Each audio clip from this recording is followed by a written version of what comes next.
দেশ যখন ইতিবাচক ধারায় ফিরতে শুরু করেছে তখন ফ্যাসিস্টরা দেশকে অশান্ত করার চেষ্টা করছে বলে মন্তব্য করেছেন জামাত ইসলামের আমির ডাক্তার শফিকুর রহমান। সকালে রাজধানীর মগবাজারের আলফালা মিলনায়তনে জামাত ইসলামের কেন্দ্রীয় মসজিদে শুরার অধিবেশনে উদ্বোধনী বক্তব্যে এসব কথা বলেন জামাতের আমির ডাক্তার শফিকুর রহমান। বলেন, ফ্যাসিস্ট ও ষড়যন্ত্রকারীদের চোখ রাঙানিকে দেশের মানুষ পরোয়া করে না। ছাত্র জনতার ত্যাগের বিনিময়ে নতুন বাংলাদেশের জন্ম হয়েছে। ছাত্র জনতার এই ত্যাগের মর্যাদা দিতে সকলকে ঐক্যবদ্ধ থাকার আহ্বান জানান তিনি। বলেন, আওয়ামী লীগের কাছে বিরোধী মত সহ কারো জীবনের কোনো নিরাপত্তা ছিল না। আওয়ামী ফ্যাসিস্টদের জুলুম ও ফ্যাসিজমের শিকার হয়েছে জামাত নেতাকর্মীদের বাড়িঘর পর্যন্ত গুড়িয়ে মাটির সাথে মিশিয়ে দেয়া হয়েছিল।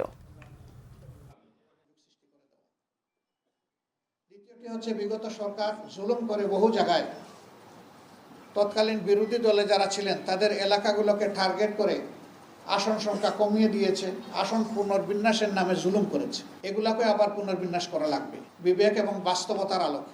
গত 3টি ভোট পর কোনো ভোটই না হওয়ার কারণে এদেশের মানুষ ভোটের প্রতি তাদের আস্থা হারিয়ে ফেলেছিল। যে যুব সমাজের মাধ্যমে এই পরিবর্তন এসেছে, অবশ্যই তাদের প্রতিটা ব্যক্তিকে এবার ভোটার তালিকায় অন্তর্ভুক্ত করতে হবে এবং তার জন্য প্রয়োজন হচ্ছে বাড়ি বাড়ি গিয়ে এই ভোটার তালিকা হালনাগাদ করা। এর জন্য যৌক্তিক যে সময় লাগবে সেটা অবশ্যই সরকারকে আমরা দেওয়ার পক্ষে। প্রবাসে আমাদের যে সমস্ত নাগরিকরা আছেন তারা সমান তালে আমাদের সাথে যুদ্ধ করেছেন, তাদেরকেও ভোটার তালিকায় অন্তর্ভুক্ত করতে হবে।